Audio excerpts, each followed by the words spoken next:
The idea that you just open the floodgates and let information flood the world, and the truth will somehow rise to the top, you don't know anything about history.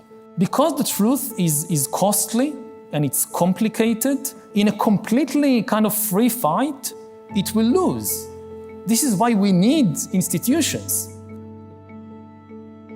And the solution is not censorship, and it's not hiding from tools like AI. Who decides what the good information is? Yeah. No wonder we are experiencing widespread issues with mental health and tribalism and ideologies. I think an existential crisis for one human being, it's like if you magnify that, that's the kind of growing pains that humanity goes through. There was a lot of chaos and confusion and pain that came from the information being let out. A good way to look at this is that they're like growing pains for humanity. Right. You need to have the pain, you need to have the debate, the argument in order to find truth. Mm-hmm. Yeah, I mean, it's like change is very uncomfortable, and you can see this in our modern environment where there is a lot of chaos, panic, and disorder going on right now. And I think that that's something to be expected because we are going through literally the most massive influx of information ever experienced in human history. Mm-hmm. And so I think that Yuval is kind of looking at what's going on and like, oh no, individuals, like they don't know what they're doing, they can't think critically, we need these institutions. And I think that like he is observing a lot of the things going on in our modern age, which, you know, is understandable to be like, you know, what's going on here? Right. Like we need something or someone to step in. But I think that there's a very rational reason for this, which is that in Yuval's book *Sapiens*, he talks about how humans have relied on myths and these shared fictional beliefs in order to maintain societal cohesion. And basically, throughout all of history before the software revolution, nobody had to be exposed to the different myths and beliefs around the world or of other people that differed from theirs, right? Everybody kind of lived and died within 20 miles of where they were born. Yeah. They were in these small towns or cities where everybody had the same homogenous views, cultural beliefs, religious beliefs, and norms. Yep.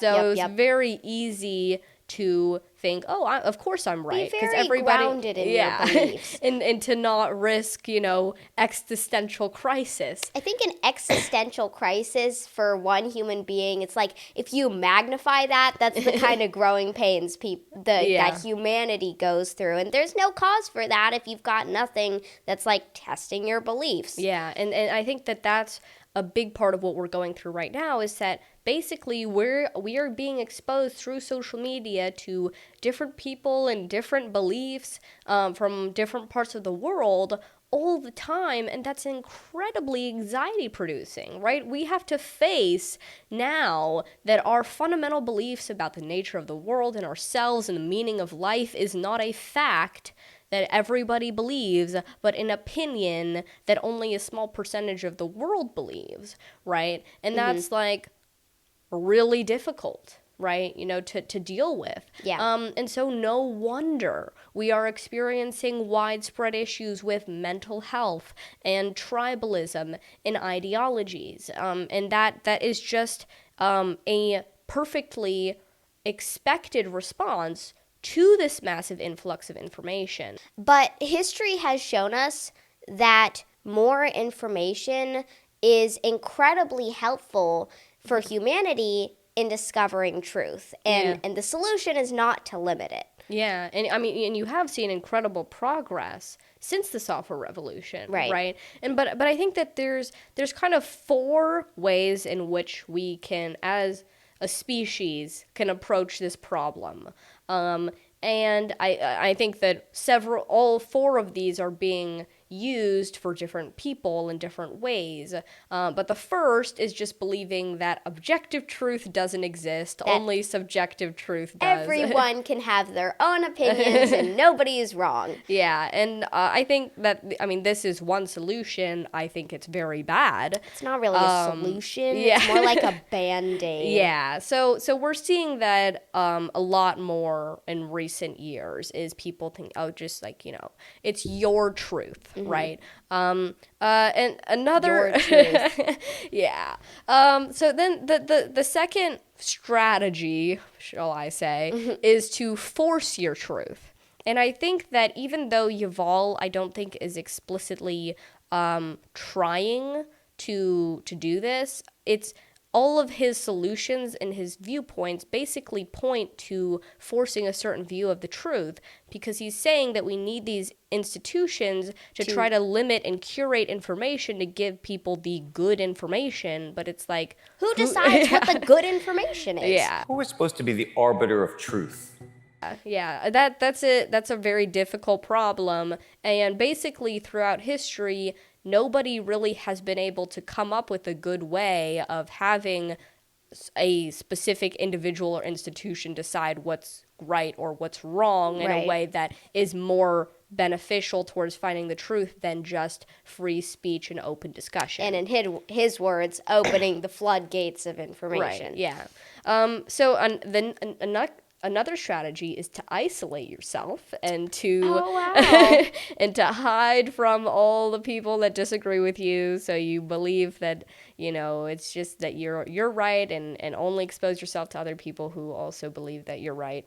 I think this is one of the things that social media is causing because their business model is centered around just maximizing engagement, and the thing I said before, where it's like, it's a lot easier to stay on the platform for a lot of people if you're just seeing people saying things that you agree with. Yeah. But you're basically just isolating yourself to people saying things that you agree with. Yeah, exactly. But I think that the only way out of this situation that allows us to better discover truth and also be beneficial for our mental health and well-being is to communicate and have open discussion about things, to be curious, to be compassionate for other people, and fundamentally improve the way we are educating people in a way that, one, allows people to build a healthy sense of identity around being able to discover truth with other people,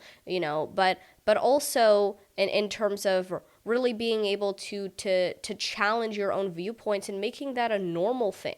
That it's not that it's the end of the world if you need to think that maybe I was wrong about this thing, but to be consistently seeking it out because you know that your views are imperfect. Right. And some people may say this is a very fantastical hope, but all humans generally want people to be happy and want to believe in things that are true, right? And all humans have the ability to critical think and have the ability to be curious, and like history has shown, has the ability to have these conversations and find truth even if it's messy. Yeah, and that is very difficult, and that's part of why we're building our own solutions. This is why we originally started WEquil School 4 years ago during the pandemic, is we saw a lot of kids struggling with these problems, and that's a big part of our focus, is how do we help